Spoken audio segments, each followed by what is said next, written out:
At the Pylon, a Midwest College Football Podcast, joined as always by Quentin Boring. My name is Ryan Satkoviak, and we are pleased to be joined this evening. Well, I'm a little less pleased now than I was about 17 seconds ago by Redcast Rob from the Go Big Redcast. We are welcoming him back to the show. He joins the elite pantheon of repeat guests on Inside the Pylon to talk a little Nebraska football, recap the first half, talk the second half, preview the Ohio State game this weekend. Literally 2 seconds before I hit the record button, he got in a nice little Northern Illinois dig.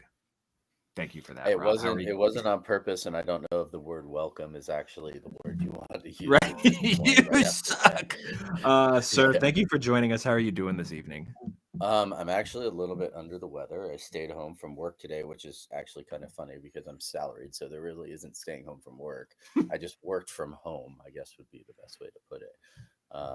And working would have been an overstatement. Doctor says the itch will go away in a couple of days. I just have to take some antibiotics. I do have to talk to my wife about this, but I guess that's a discussion for another time. I hate it when that happens. Clinton, how are you doing? Hopefully better than that. Yeah, no itches here, man.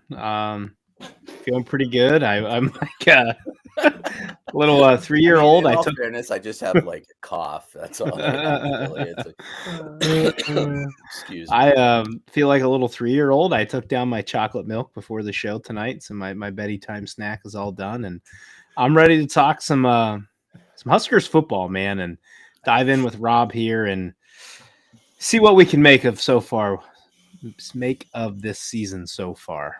Words are hard, but I'm good. Ryan, how are you tonight? Well, I'm wearing part of my LaCroix now, so we're off to a great start today. Oh no, you got LaCroix on your bespeckled hoodie? Is it colored? Because nobody's going to be able to tell on that sweatshirt.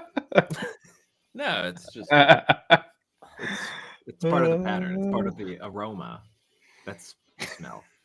The aura. I don't the aroma. Oh my god, we got itches. We need cream. We got to tell our wives. We got smells. Smell a podcast. Yeah, it's scratch and sniff. The scratch and sniff, baby. Inside the Pylon, we created it. I just noticed your Ohio University or University of Ohio. Is that thing? So you're a big Frank Solich fan. Then, I was. Does that not? That should give me some brownie points, right? Not right now, but we can.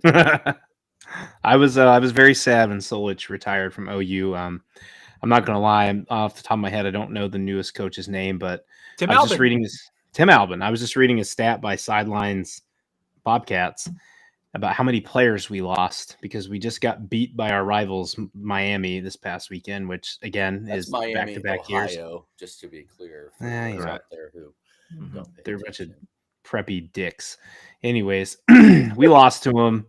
We lost a ton of players in the portal, graduation, you name it.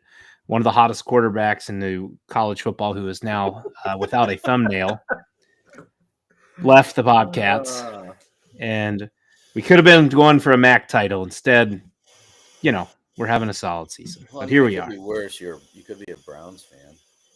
I'm not. I'm a Bengals fan, and that was a glorious beating of the Browns because we never beat them. I'm a Raiders fan, and I actually, I'm down bad when I actually am sad that Aiden O'Connell got hurt. So that tells you where my life is at right now. Yikes, man, that's not great. And Ryan, that look on your face says it all. Yes, I don't have an NFL team, so my misery it begins and ends with Northern Illinois. So good for me. For those of you in the podcast feed and not on the YouTube video, Rob has started the episode off with a subtle little dig. He is the Redcast Rob in all caps. Well, I have always been the Redcast Rob as a dig at Ohio State. I just have always felt that it's funny that they tried to, what was it, like patent They trademarked it. They tried to trademark it.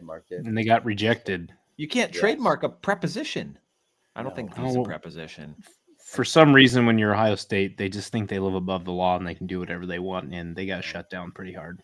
Yeah, I'm just going to call it my pronoun. How's that? The. Is the.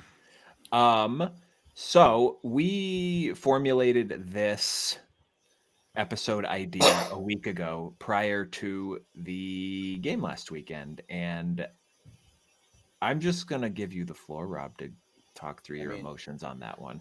Well, quite frankly, so I have a confession to make, and it's not easy to do that. And my daughter's in the background. If you can see her pop in there. I actually had a family thing that had been on the calendar for well over a month before they announced the actual time of the game that I had to attend. And so I put my phone on Do Not Disturb. I got home, started the game from the very beginning. I think at this point it was probably almost end of the first half. It's like, okay. All of a sudden, like I fast forward, we're down 14-0, then 14-7. I was like, okay, I can't take it anymore. And I fast forward to the live action on my good old standard Hulu, and it's 28-7. Anyway, long story short, my yard is cleaned up now. I was able to put away all of my furniture for the upcoming winter season. Probably going to take out a few more blow-ups for Halloween, but the yard is decorated. Everything looks really good. Still not quite sure how that game ended. Do you guys want to tell me? Well, a player lost the thumbnail. Should I go back and watch it? When they say you put blood, sweat, and tears into a hard-fought victory, Curtis Rourke left his thumbnail on the field along with lots of blood. That was about the most eventful thing in the first half. But there is some kind of funny stat about how like teams after they play Nebraska, whether they win or lose, like don't fare so well, like afterwards because of just the pounding. And this one is just funny because in no way, shape, or form did Nebraska even come close to being physical in that game. I'm not quite sure what happened. It's like every single one of those players went home, ate a good home cooked meal from their mom, and decided that they were going to take a second week off. I have no idea what they were doing out there. Our freshman quarterback looked like a freshman quarterback probably for the first time for an entire game, Our offensive line looked like they couldn't block a sixth grade rec team. The wide receivers forgot that their job was not only to catch passes, but to get open to catch passes. The run game was actually going pretty well until we decided not to have a run game. There's only one tweet I think I put out the entire weekend after that, and I believe it went along the lines of "It's time to fire Satterfield." I'm not really a fire everyone guy, right? I'm pretty optimistic. I usually look at things from a perspective of like, how can we get better? But I've been watching this offense for, and last year he kind of got a pass from me because of the injuries and what we had to do. And it was actually kind of impressive how he turned around and basically we ran the option the entire season. And Harvard was 5-2 in his starts. I think 5-3, 5-2. But the reality of the situation is that, Rule says he wants to do one thing with the ball and run and establish the run and own the fourth quarter. And so far this season, I've only probably really seen that where we needed it, maybe once or twice. Everything else just seems to be like a microcosm of opposites. So, anyway, do you guys want me to keep going, or should I just go get the gun now? Oh God! Well, you commented back at me, and then so did the Go Big Redcast page, and that stimulated me to dive a little deeper last week before we actually had Sammy on. I never comment. I don't even know the login for the Go Big Redcast Twitter account. That's why I have my own. That's why I verified myself because they won't let me near that account. Well, you guys had pointed out, and then we got to talk with it with Sammy from Hoosier Huddle last week. That my most intriguing portion coming in this game was Nebraska's run defense, which was, I believe, per one of the stats I got off, 73 yards a game. and Indiana's rush offense, which was 200.3 yards per game. Nebraska how- has allowed like 5 rushing touchdowns this season, and they were all against Indiana. That's insane. I don't know. I guess my question to you is, what happened? Like we often talk about, you win the trenches, you win the game, right? And was this kind of a sham so far this season, or I don't think it was a sham. I don't think this season's been a sham, but like Nash Huntmacher, I don't think he had a single tackle the entire game. Ty Robinson had like 1. Indiana, we got outcoached, man.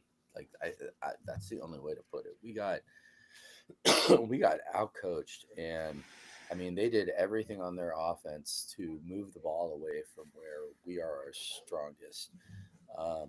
And one thing I'll give credit to Indiana for is that they are a team with a first-year coach, but he brought in a bunch of like 7th-year seniors, and he's got a bunch of guys that have played for him in the past, and he did the exact opposite of that coach that we basically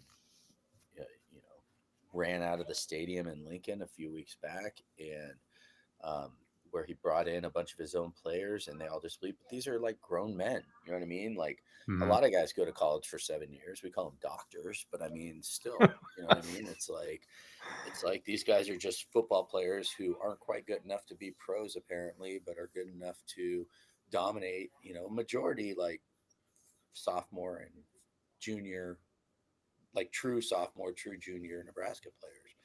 And really, I mean, without getting too much into X's and O's, because there really weren't a whole lot. This was like, a Jimmy's and Joe's game, right? Like these guys just came out and dominated this Nebraska team. They're a real contender. I think had they been ranked preseason in a way, they'd be a lot higher than, 13th right now. I think that they boat raced probably half the teams in the top 10 right now. I don't know what the rest of their schedule looks like, but my understanding is that it's actually easier than the first half of their schedule. I don't know if that's true. I'm just talking about this. But at this point, it's like, go Indiana, man, represent the Big Ten and just go out there and show the world. I think they play Washington, who was, national championship game last year, obviously a shell of themselves. Michigan State, then they play Michigan.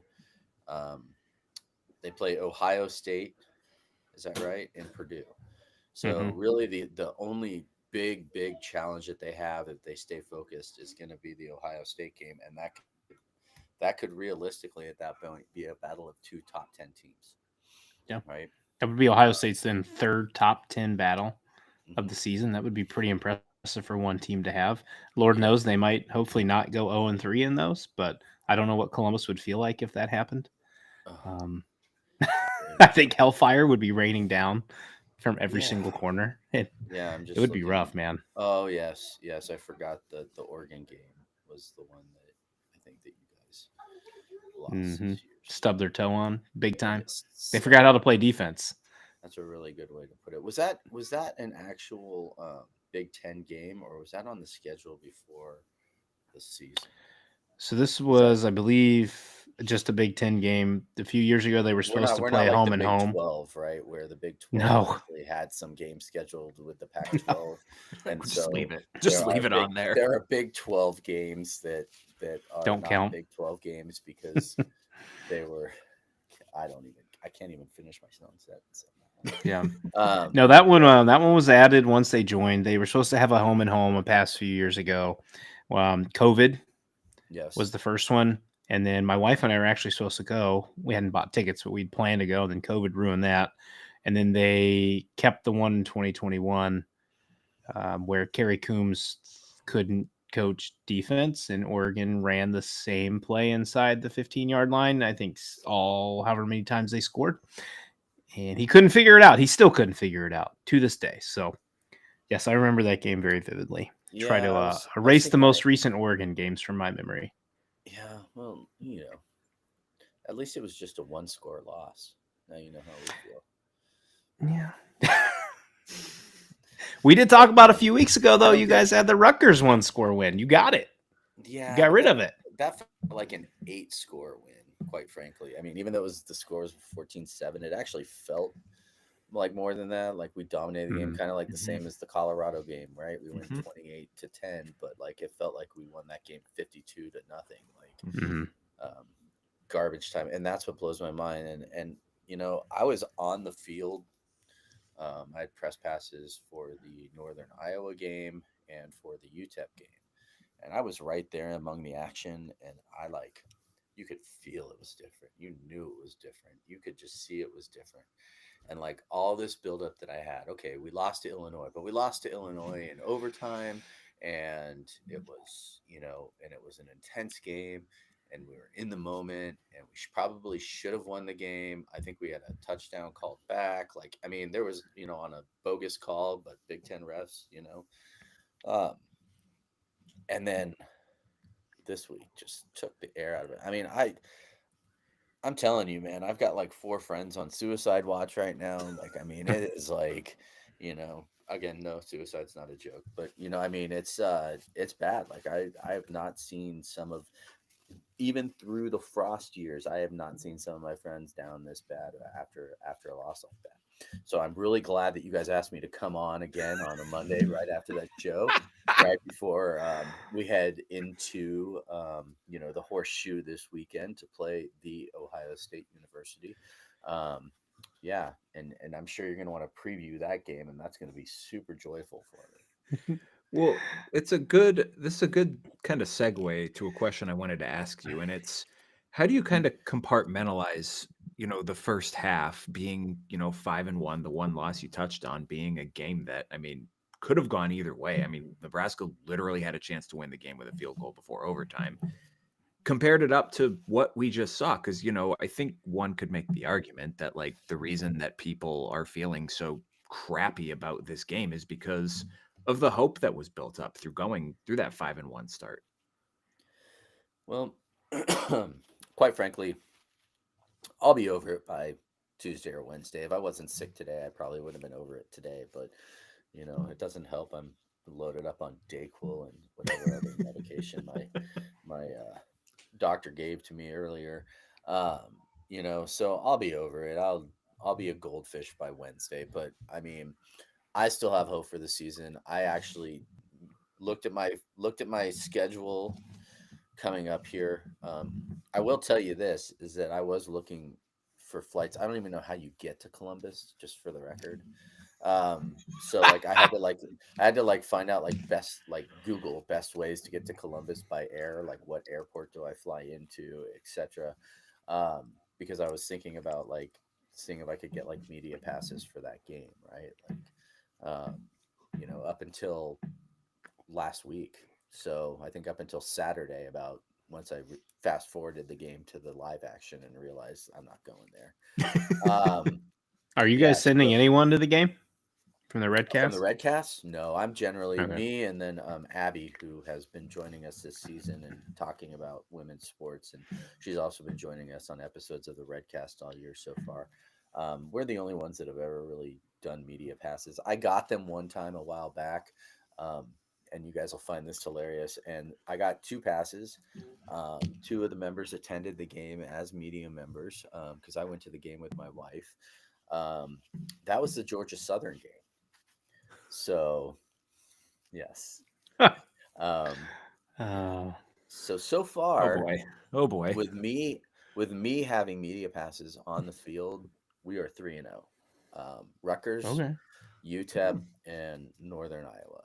Those are the 3 games that I've had media passes to. Rutgers was at Rutgers. It was the Trey Palmer catch in the end zone. I was standing actually right next to my good buddy Eric Francis from Hale Varsity at the time, who got trucked by the defensive back from Oh, Rutgers right after that catch. And I was standing about 5 feet away from him when that ball was caught. That was my first experience of wanting to like cheer and realizing like, don't do it. Right. Because Rutgers was kind of weird. It was like a high school game. They don't give you anything to like designate that you're press. Like literally it's just a pass, like a piece of paper, but you You don't get like Nebraska. If you're on the field, you have like a photo jacket, right? It's like one of those like weird vests. Mhm. They didn't have anything like that. So you're walking around the field and like, nobody knows if you're, why you're there. You could be press. You could just be a former player. You could be that. At the time, at one point, I was like standing on the field, like watching the game, and I look over and it's like Will Compton and Trev Alberts are just having a conversation, like right next to me. And it's just like, okay, Good, cool. cool. I almost got ran over by the team bus doing a pregame show. So if you go back and ever Google the pregame show for Rutgers on YouTube, I'm standing there and literally almost get hit by the team bus because I'm standing like in this area and the bus pulls up and almost runs me over. So Oh my yeah, I'm sorry. gosh. Were we talking about the upcoming Ohio State game? I can't. We Remember. haven't made it there yet. I'm trying to avoid talking about it. I don't even remember what I asked. I don't either. I'm You trying were to just avoid asking about the first half of the season and kind of how the second half did not start where they wanted it. I mean, if you want my honest answer, I'm really not that discouraged yet. I think the first half of the season was great. We are now in a position to where we really only have to win 1 out of the next 5 games to go to a bowl game, which if you ask a lot of Husker fans the truth, getting to a bowl game was the goal this year. Mhm. There are some teams that are pretty, right now UCLA is starting to play better, but they're still coming to Lincoln. And I don't think they've ever been in an environment like that outside of like, oh God, I'm not even going to try to pronounce Oregon Stadium because Autzen Stadium. Autzen, yes. The other weekend I was having a conversation with a friend and I think I called it Auschwitz Stadium. And being that my last name is Steinberg, not a good feeling. And then so I mean UCLA is a game, we could win that game. USC, what's up with them this year, right? I mean, like, are they going to be checked out? Like, are we still trying to make it? I mean, USC is USC. They're like that. They're that team that whatever. Like, there was like 2 minutes where they were kind of America's team there back in the day, right? And now it's like Lincoln Riley's probably on his way out. Hey, if he's looking for a job, we could probably use a new OC in Lincoln who has a good quarterback coach, right? Like I bet you he'd love to work with Raiola and his brother. Trying to recall the name of the kid that's coming in next year, who's like a 4-star recruit.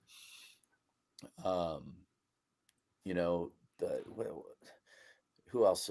I mean, who knows? Iowa's a rival game. Yes, they've owned us over the last 10 years. Whatever, but the games are always close, and this could be the year. You know what I mean? Like they don't look unbeatable, right? Who knows? Wisconsin is Wisconsin, right? They always play the same game. Can we just match their intensity? And so there's that. Certainly. Yeah. Through your first 7 games now, just a little more of your impression of Dylan Raiola in his freshman season. Well, I was waiting for him to have a freshman game, and he finally had one. I mean, it was pretty obvious what they were doing. Indiana was rushing 3, dropping 8.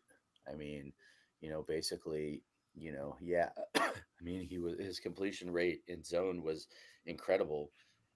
His completion rate against Hail Mary coverage every single down, not so good. And Indiana did not respect the run whatsoever, but they didn't need to because we barely tried to run the ball at all. And Raiola, there are times that really the one thing that I would like to see from him improve is there are times when the first down is right there in front of him and he's trying to throw the quick out or throw to the outlet instead of just tucking the ball and running 5 yards and sliding, right? Like, that people want to call him Baby Mahomes, but I'll tell you right now, Baby Mahomes isn't running down the sideline for the first down. I think I've seen him do it like twice this year. But there were times when it was like, God, if the field was any more wide open, he has to do it. But instead, it's like, I need him to do it when it's 3rd and 3, anything along those lines, and just get the 3 yards and slide. Because it almost seems like he's not doing that often enough. And this is college football. You got to have a mobile quarterback like that, Mhm. and not always Mhm. be mobile, but at least be able to run the ball a few yards up the field. But overall, I mean, he's looked great as a freshman quarterback. He is doing everything that's asked of him with all the weight of the world on his shoulders. He's outstanding. He's only going to get better. All this talk of people being afraid that he's going to transfer and things like that's just part of my language, but that's such bullshit. I mean, he's not going Mhm. anywhere. His brother's already committed to come here. It's a legacy.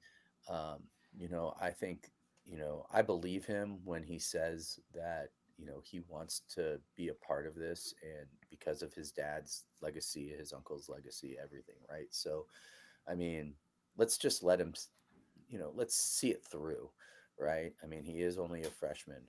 I just kind of wish that he had a little bit better of a mentor on the sidelines right now, because it doesn't feel like he's being used fully to his potential.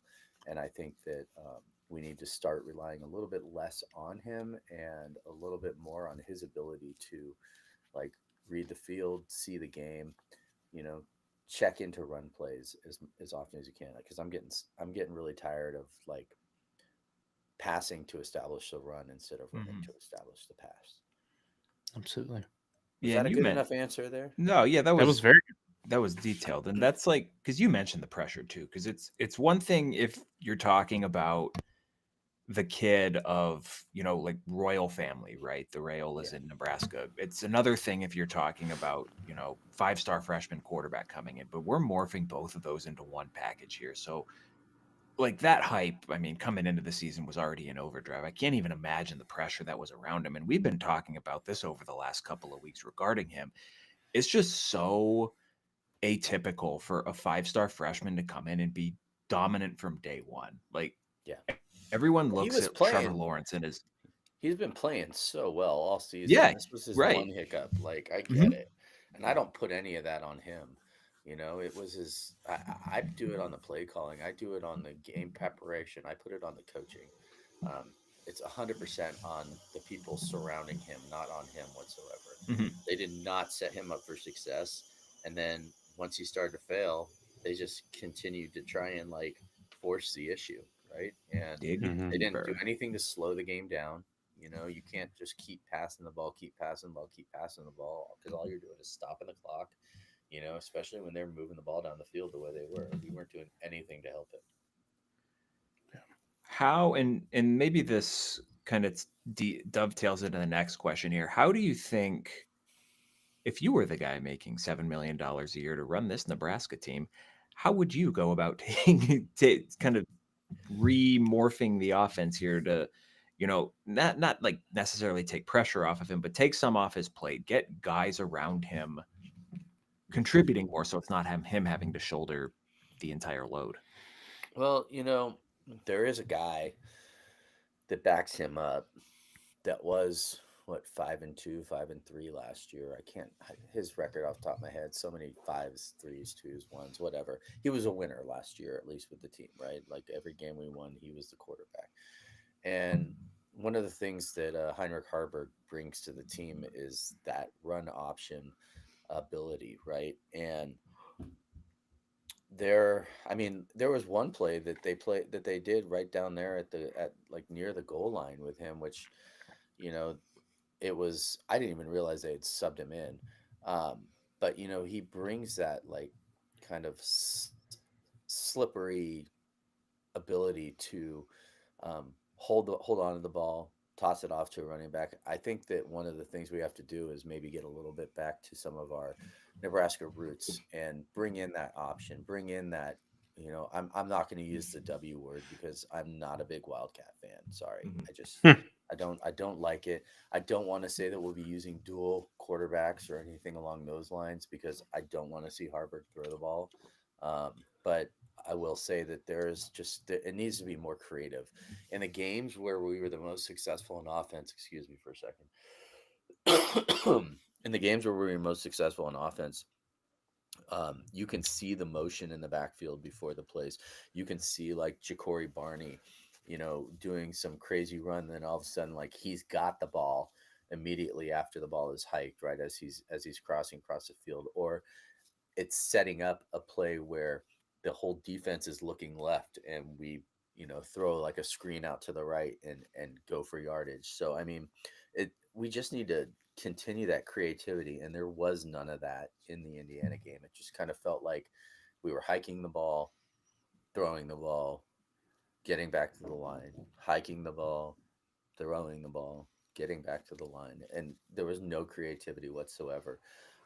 We weren't fooling anybody. So does that answer that question? Mhm.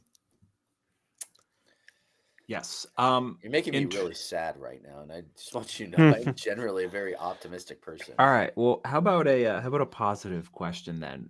Through the first 7 games, what's been the biggest pleasant surprise on this team for you?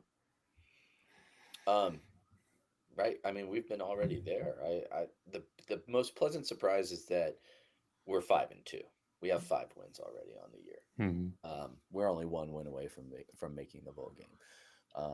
And the games where we used to shit the bed early in the season, we didn't shit the bed, right? Like That now helps. we just need to get over that big game phobia, right? Because our 2 losses are two ranked teams. They're both in the Big Ten. Surprisingly, we're only in 5th place in the Big Ten right now. We're 2-2.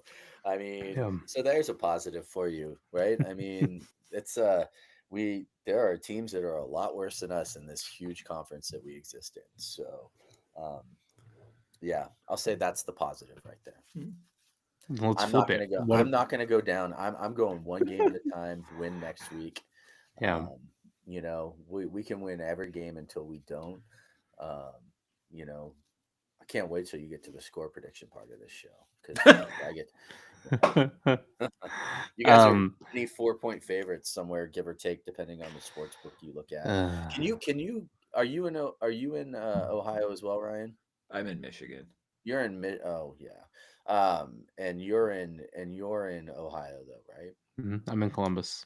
Yeah. So, um, do you guys have betting apps there? Can you guys bet? Yeah, DraftKings, everything. God bless America. it's great. It's Yeah. fantastic. Well, you can't use sports betting apps in the state of Nebraska unless you're at the casino. That's messed up. The rule. That's I think that's the rule.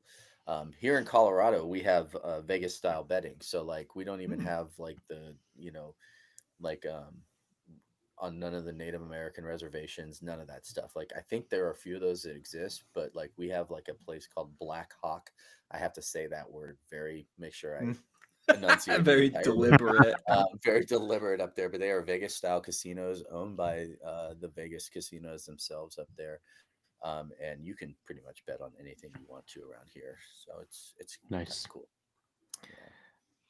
Well, before we get to the Ohio State game, I wanted to flip the positive. What's been kind of your biggest negative takeaway from the team? Is it the offensive coordinator? I mean, you've had some select words for him thus far. I have. And I'm going to say no, it's not.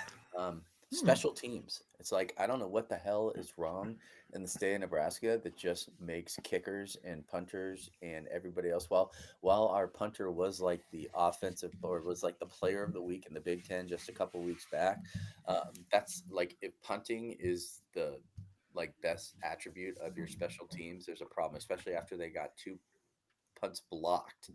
I think was that against Purdue or who was that against? I can't even think back to all the games, but I think it was against Rutgers. But even then, I mean, our kicking game has just been trash. Alvano has been out with an injury the majority of the season. The guy that's backing him up hasn't really been good. Like you even saw it last week, we weren't even kicking field goals when we were at like the 15-yard line. I don't understand. There's a freshman on the team. He's from New Jersey. His name is Nico Ottamanelli. Um, you know, during the bye week, he was out with his coach in New Jersey, kicking 60-yard field goals in the wind. Just out there, putting it up there. I don't know why we're not giving the kid a chance. I mean, I don't know why anybody would want to redshirt a freshman kicker if they can make kicks, right? I mean, it can't be any worse than what we've got. Just our inability to on a lot of punts, like kicking it to the wrong side of the field, and then our entire blocking scheme just goes to shit. Giving up big returns, at least nobody's run anything back for a touchdown yet. We do play Ohio State this weekend, so I'm looking forward to that. So there's just a million things that I would like to see on special teams get better, because we really haven't had a super strong game from both sides of from all three facets of the game, right? Special teams, offense, and defense. Um, you know, that's, some of these games too, like I was almost like, okay, Rule's not a guy who wants to run the score up on some of these smaller schools. And now I'm looking back at it and going, well, could we have run the score up? Like why didn't we? So, that's where I'm kind of at with that right now. I would really like to see special teams improve first and foremost. Certainly. Ryan, anything else before we get to the preview? No, when did that cat get there? Oh, she just came over to me. Yeah.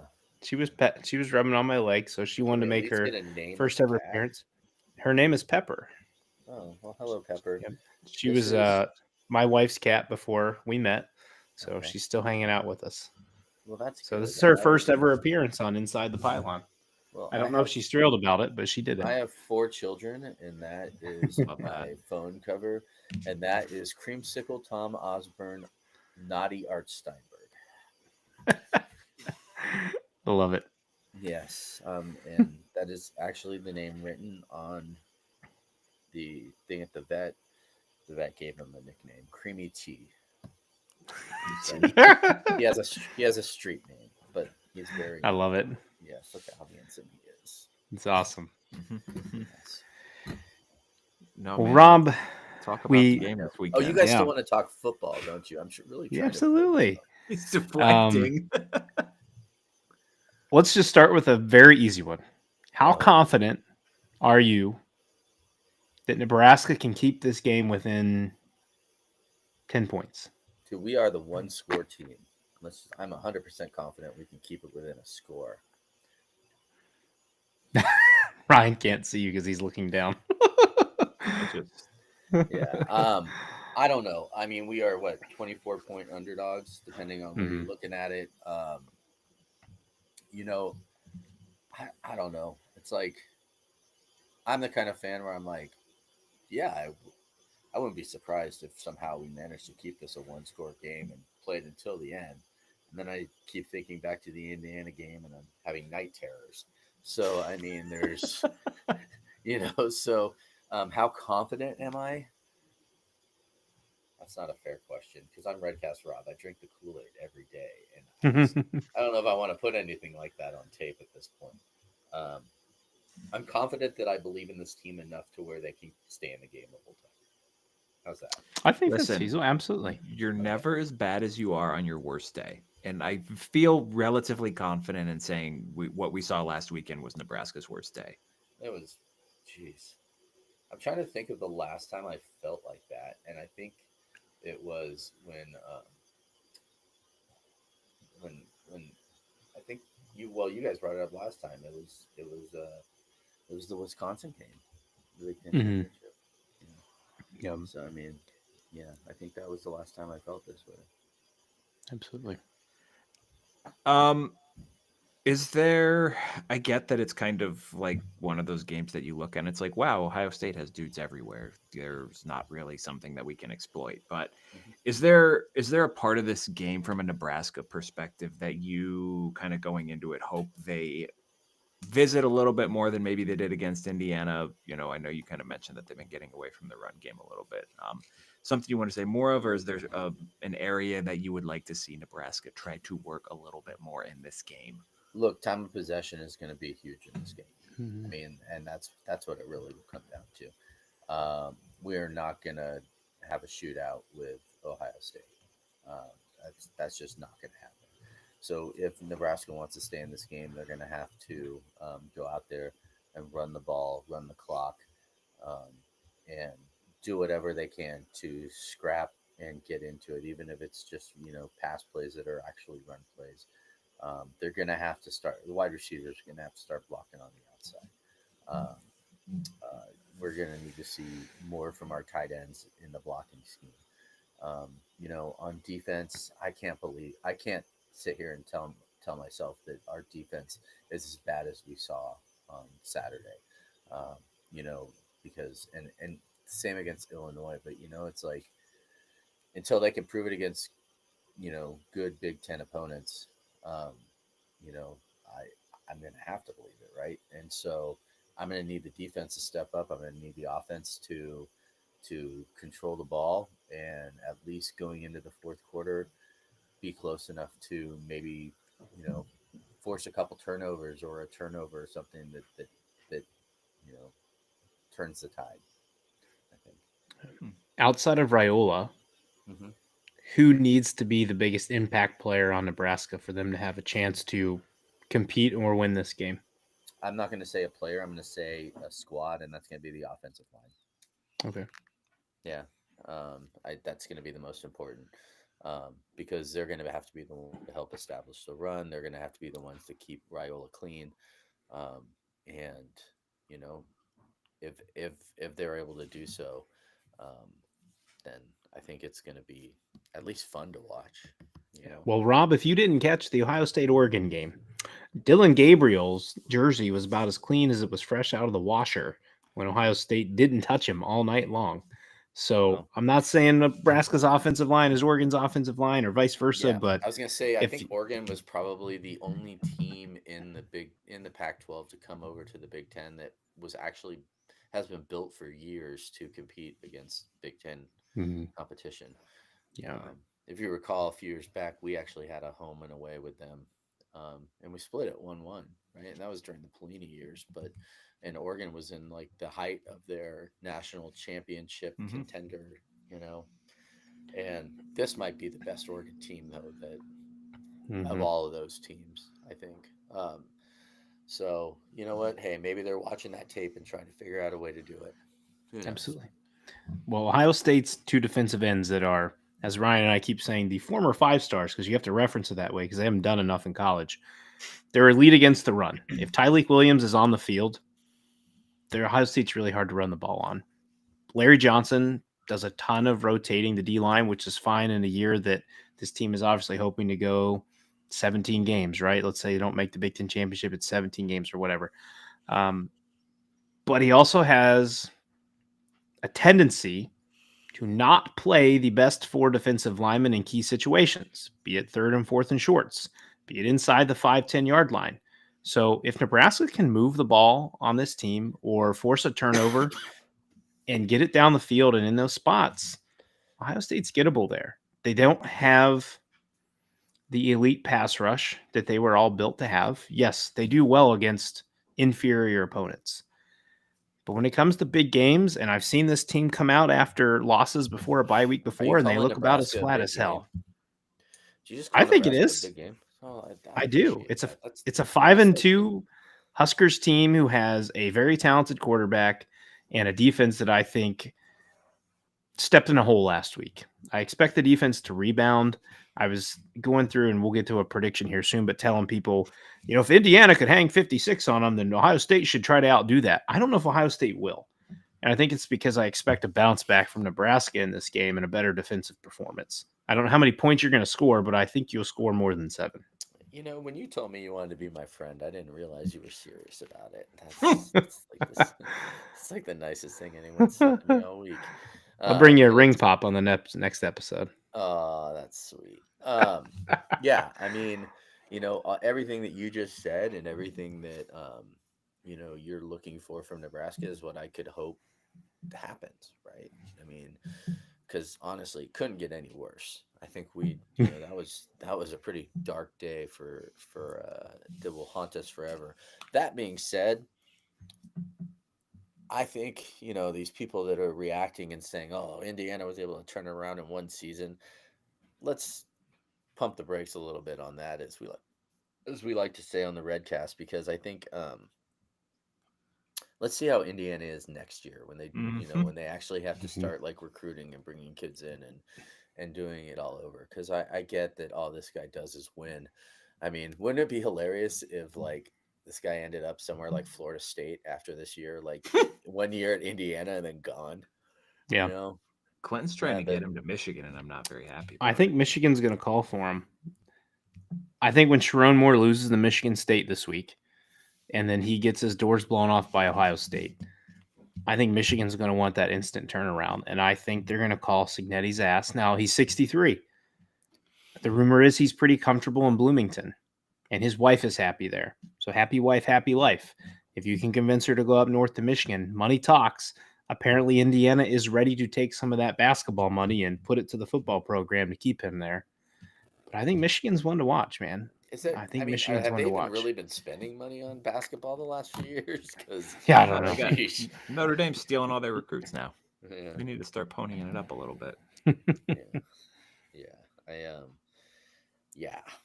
I don't know. I mean, I'm old enough to remember when Bobby Knight was the rage in Hoosier. Are we talking basketball now? Did we get away from football? Anyway, Yeah, it's a free flowing conversation. Oh my god! I was gonna say though, could you imagine? I was just starting to think about how excited I am for the Big Ten basketball season with blue blood like UCLA, right? Like now it's in our league. It's coming up. Oregon has been a great team year in and year out as of late. They're generally a tournament team, right? Like, is the Big Ten like legitimately going to have like 12 teams in the tournament this year? It could. Yeah, maybe, but that Big 12 is looking deadly. Dude, Arizona and Kansas playing matchups twice a year, every year. Honestly, though, those are going to be. Everyone says that about the Big 12, and then it's like Kansas. Yep. But now Arizona is going to be there, and yeah, we've talked about it on the Redcast a bunch to the chagrin of some of the members. But I grew up a big Arizona basketball fan. Watching those old Tom Tolbert and Kenny Lofton teams, and Steve Kerr as the point guard and shooting guard. Sorry, Kenny Lofton, I think, was the point guard. But I digress. Anyway, yeah, the basketball season's going to be a great one with some of these, Power Four now, mix-ups and adding teams. It's going to be pretty intense. You're not going to see a lot of undefeated teams through like 12 games. No. Yeah. So, yeah, really looking forward to this week. It's the Big 12 or the Big Noon game again of the week, right? The Big Noon game of the week. It's almost like Fox loves to bring pain and suffering to Husker fans. It's between. I was at the Colorado game last year. By the way, if you ever get a chance to play Colorado in Colorado, I recommend absolutely staying home. They are legitimately some of the, and I live here. They are some of the worst fans that I've ever experienced. Okay, I've been to plenty of NFL games as a Raider fan in Bronco country. We used to travel down to San Diego every year, take over their stadium. Still haven't been to Kansas City yet. Not sure if I'm mentally prepared for that, but like, it's not too far from here. I could drive there in one day. Colorado fans, CU fans are by far the worst human beings in the history of college sports.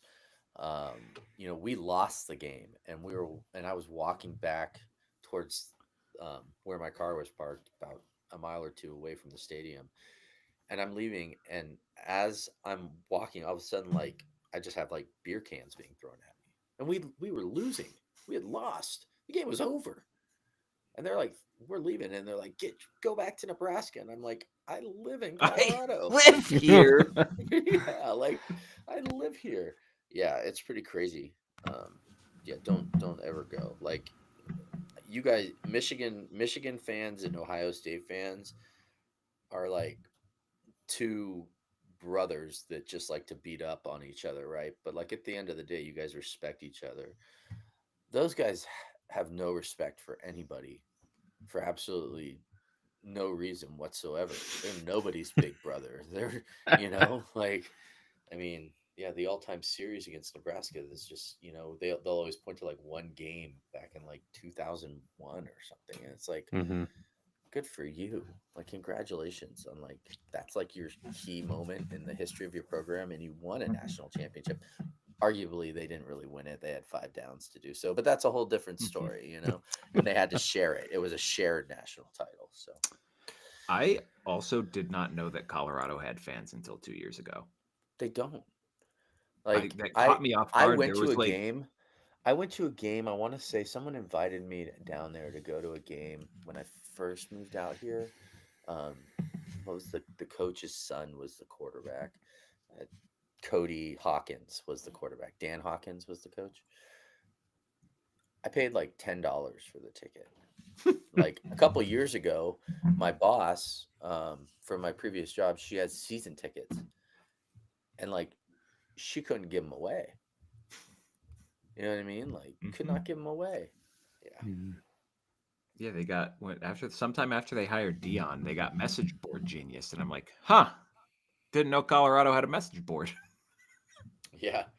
Yeah, it's pretty incredible. Like, I mean, well, it's typical. Most Colorado teams fans, they're. I hate doing this because I'm from California originally, but Colorado fans are a lot like Southern California fans, where they only show up. They only show up to see the team when the team is playing well. Yep. Or if it's a big game. Otherwise, they're not around. I mean, I went to a game. I've just been to plenty. I used to be a Nuggets season ticket holder, and my dad and I would sit at half court in the handicap section because my dad is disabled and in a wheelchair, and so well, at least when we travel, he can still walk, but it's easier to push him in a wheelchair. Um, and we bought season tickets for like something like 15 games or something like that, 20 games for the Nuggets, and paid like, I don't know, $600 a ticket to sit where we were sitting. And now they want almost that per game. Like, it's like, it's amazing what happens around here when teams get good.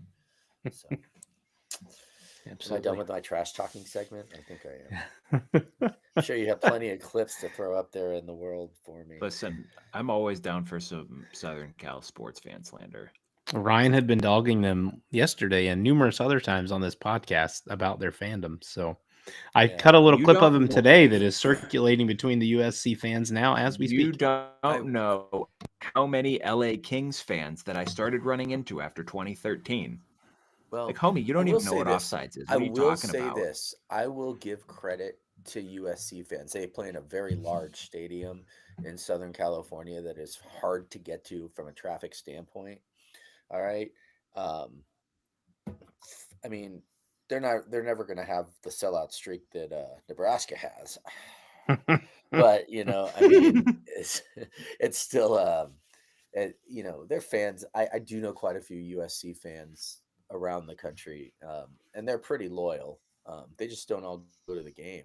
I don't know if you've ever sat in LA traffic before, but I have not. It's awful. Yeah, I would never leave the house if I lived there. It is no, and and I'm a Bay Area kid, and I've sat in some Bay Area traffic. And let me tell you something. Like that's Southern California when you've got 8-lane freeways, and I mean 8 lanes on one side. I don't mean 8 lanes on, both sides combined. 8-lane freeways, and you're in stop traffic, like for like an hour. It's one of the most insane experiences ever, and I never look forward to it. So, yeah, I'm not a driving guy. My parents live in Denver, and I hate driving whenever I go out there because they do. There sucks where? Well, you say Denver, but like, do they live in a suburb of Denver? It's like Castle Rock area. Oh, okay. So yeah, South Denver. Yeah, that's a nice area. Really nice area. Yes. Yeah, I enjoy it. I go down to the Springs quite a bit, Colorado Springs, for those of you who don't know, home of the Air Force Falcons, and who lost to CSU this weekend. So, man, it's a bad time to be an Air Force fan. Yeah, which is because you stink, and Army and Navy are ranked. Yeah, Army and Navy are ranked. That's crazy. Yeah, I do. I like that area though. Castle Rock's really nice. My wife's family is originally from an area that is just west of there called Sedalia. And if you blink, you'd miss it. but you can see the literal Castle Rock from Sedalia out there. There's a lot of fly fishing and elk hunting and stuff out in that area. So, Yeah, that sounds about Nice. right. yeah, so it's beautiful, beautiful part of the state. Perfect for giant suburbs to go in. Yes. Every time I go out there, there's more construction and subdivisions going up. Yep. Gross. So, well, it's a great state. Everyone wants to move there. So this weekend, I'm not. Oh Yeah. Look at you bringing it back around. I'm not gonna ask you to make a prediction. How I want to kind of hash this as, let's say it's 8 minutes left in the fourth quarter. Nebraska's getting the ball back, down 24-17. What will have had to happen for the Huskers the first 3.5 quarters for this scenario to come to fruition? The defense is going to have to play the game of their life. The offense is going to not turn the ball over. And Ohio State will have had at least 2 turnovers. And we're getting the ball back with 8 minutes left in the fourth quarter because of an interception on Ohio State's 40-yard line. And we just run the ball for 8 minutes and then do a little, fade pass to the end zone, score 2 at the end of regulation, and walk out of there with a 1-point win. How's that? 25-24. You heard it here first. And then Clinton quits the podcast after that. Yeah, I will say this. We should do another show after the game if it's close. I'm down. Yeah. I'm always down. Regardless of the outcome, because you did say a lot of nice things about Nebraska. And so I'd love to hear you say some of those same things if somehow Nebraska pulls this one out of their ass. Because really, I would say plenty of nice things about Nebraska. I'd like to turn it on you and start asking you questions about how you're feeling about Ryan Day. Because I already know that a lot of you are on edge about that guy anyway. So I am not at this point. I'm one of the more calm, cool, collected. I've seen what happens when you make the wrong coaching hire and how a dumpster fire of a program can become. And I'm not on doing that anytime fast. Now I am on the potentially we might need to fire Jim Knowles train if he can't figure the stuff out in a big game, but not there with Ryan Day yet. I think there's too much that could go wrong and too much you can lose in today's day and age. Mainly Jeremiah Smith, Julian Sayin, all those nice 5-star talents, Caleb Downs that you accumulated would walk right out that door. And that would be a big hit to them. I'm not going to give a score because we don't have our prediction show till Thursday. But one last question for you. What would you do if Ohio State loses to Michigan this year? Well, so here would be my point. What scenario did they beat Penn State and Indiana, and that's going to make them 10-2? I mean, bro, who cares? I do care. If you lose to the worst Michigan team, what if they lose 10 years? one of those? What if they lose to either one of those games, Indiana or Penn State, and then so then they're 9-3. Yeah, miss the playoff. I don't want to think of the Clinton in that scenario that would happen after that Michigan game, to be honest with you. I might have you on the Redcast just to hear it. I told Ryan, I was like, I was a lot more level-headed after that Oregon game, and we took a trip to the Wilds to take the boys there. I was like, man, if you wanted hot Clinton, you should have got me on Saturday night after the game. I sat in my rocking chair with my mouth agape, and I didn't know what to say. I didn't know what to feel. I was just so pissed didn't cover it. And I wanted to give all the props to Oregon, right? Because they played a hell of a game. They're a great team. But I'm sitting here, and as sure every fan does, I'm running through my head, well, Ohio State did this wrong, and then they did that wrong, and then this and this. And this is like, Jesus Christ. Like, I probably would have got us banned off of YouTube or Twitter if I would have got on a live reaction show that night. I had to turn my phone away. Ryan was texting me about something. I was like, you're going to have to be on Twitter for the next 48 hours or we're going to be banned. Because I can't deal with these dumbass Ohio State fans and ignorant Oregon fans bantering and the shit they're saying right now. Like, I'm off. I'm done. I don't know what I would do, man. If they're 9-3 and that happens, I still don't think I'd be ready to kick the can on Ryan Day yet, but I think I'd start to turn. I think I'd be putting it on. His ass is getting hot. I certainly do. That's fair. That's fair. Clinton, you got You a, know, a I fresh noticed new that none athletic of us are director. actually wearing any, like you have your flags in the back, but none of us are Mhm. wearing any paraphernalia of like our teams this week. Yeah, I got my Bobcats. Oh, okay. Not my Big Ten team, but I'm an alumni there. So, like I said, I'm not gonna give you a score prediction. I'm gonna wait till Thursday to do that, and hopefully you'll tune into the show at least for a blip at the end to hear my prediction. Well, actually, we'll probably tackle that one near the beginning because it's pretty How about important this? matchup. Do you think Nebraska covers? I think Nebraska's corn's gonna get husked on Saturday. There you go. That's all you got to say. I think you're coming into the horseshoe at a bad time coming off the Oregon loss. I think this team has heard nothing but for 2 weeks how inept they are. They can't win a big game. Da da da da da. Now this could go one of two ways. This could Wait, be the same.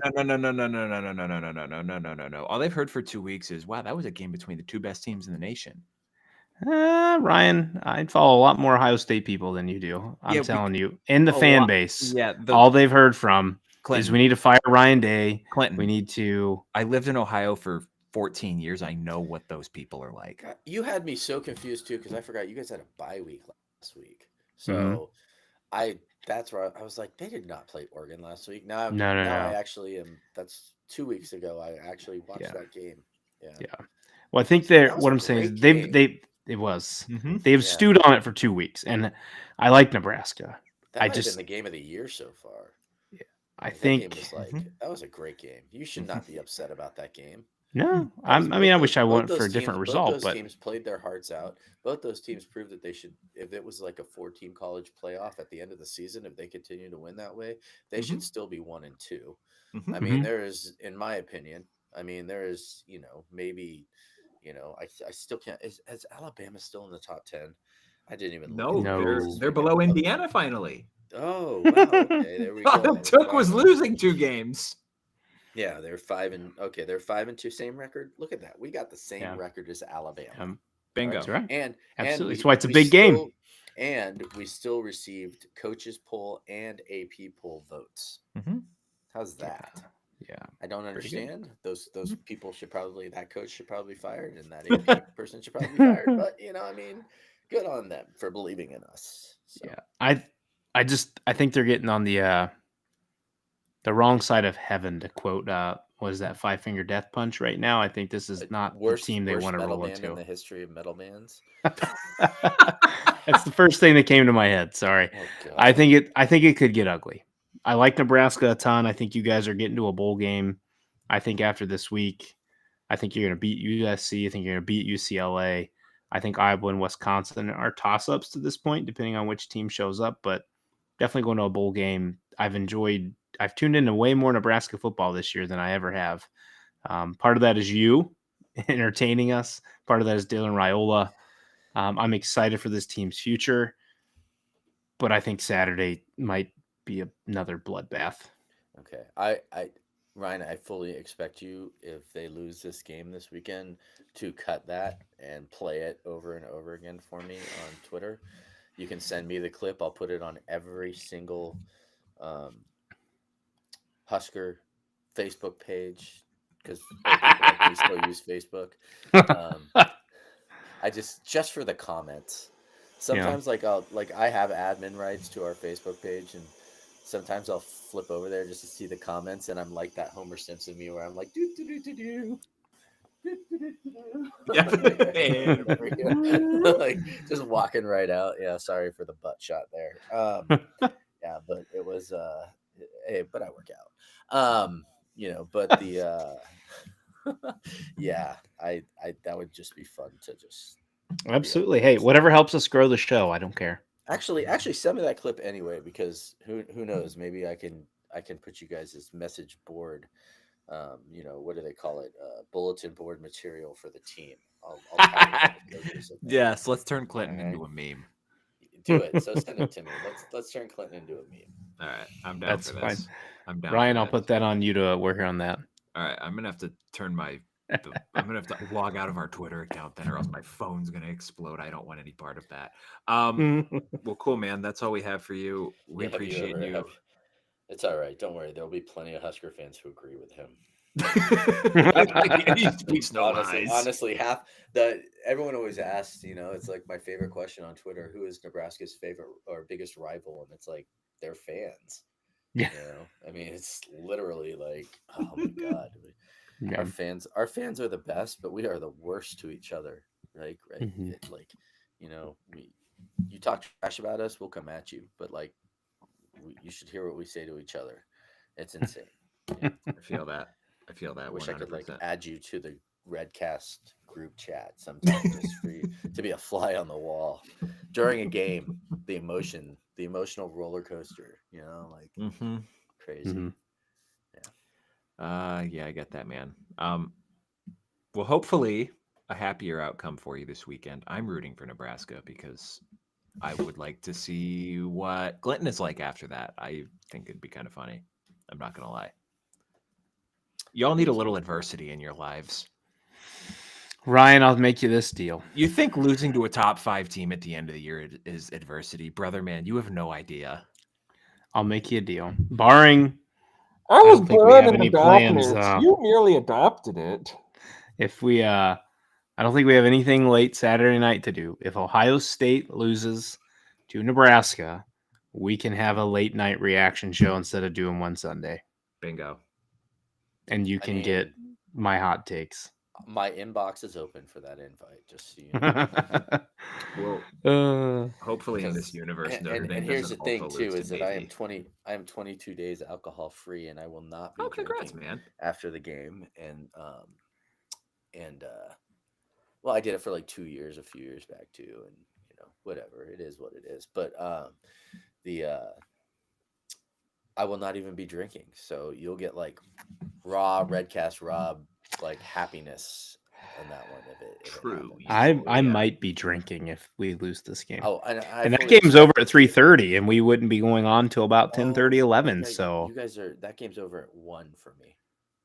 Yeah, it's far superior time zone. Far superior time zone. Yeah, the game's over at 1. So my weekend will be decided. I'm a Raiders fan, so my Sundays are already ruined. But apparently we just signed Desmond Ridder. Oh boy! As a quarterback. Oh boy! Right? Isn't he a Cincinnati Bearcat? Is that Cincinnati Bearcat? Yeah. So that's cool. Hey, do the Bengals play the Raiders? I'm looking for an extra W on the schedule this year. So, ouch. Yeah, I want to be 2-0 against you this year, not 0-2. The more I want to be your friend, the more I hate you, which actually makes me more want to be your friend. As a matter of fact, the Bengals and the Raiders play 2 weeks from, so they play in 2 weeks. So it's an early game too, and it's at Cincinnati. So. Good deal. Who day, baby? Oh boy, you know that's a game that they end up losing, right? Like because like we beat Baltimore this year too. Yeah, I don't know where I'm at with this Bengals season. We'll save that for another talking day. Yeah, it's all right. Did you know Joe Burrow wanted to play at Nebraska? I did. You brought that up the last time we were on, but yes, I do remember that. It's like a long running joke in Husker Twitter. That's all. So yeah, but Scott Frost didn't want him there. Yes, dumbass. Well, there's a reason he doesn't work there anymore. Cool, man. Awesome. I got nothing else, Clinton, unless you have. I got nothing. Cool. No, I'm good, I man. could literally just sit here and bullshit all night long. It's only 8:15, so that was what I was sitting here thinking. Like, be nice. I like shows with Rob because it just feels like we're all sitting on the same couch, just shooting the shit together, versus essentially interviewing him. And it's very. I enjoy the vibe. I've enjoyed it both times. So thank you. It's fun. Appreciate that. We are a Vibes podcast. I am. Yeah. I literally hate sitting down and having to name every player and position and when they were recruited and their stats over the last like 3 years in their high school and their junior high stats. Like that's not me. You know what I mean? Like I can barely remember my kids' names.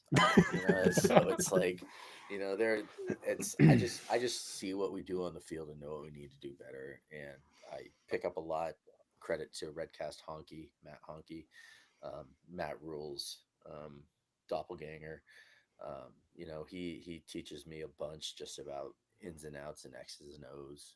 When I go visit him, we sit down and rewatch the games, and we pause it, and we point out plays, and we talk about how they're hiding certain defenses. And we didn't get too much into that tonight, but those are some of the things that I think could help us out in the long run if we pull out some of the that I'm not seeing. It's like all of a sudden we got away from it, right? Like why were these things that were successful earlier in the season do we get away from last week or against Illinois? Like why did that happen? So excuse me, there's the illness coming out of me.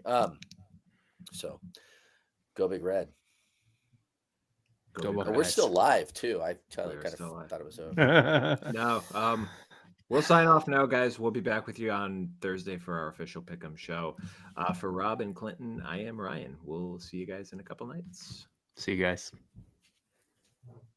Now we're done. Awesome. Thanks, guys. That was good. It was a very chill talk. I enjoyed it.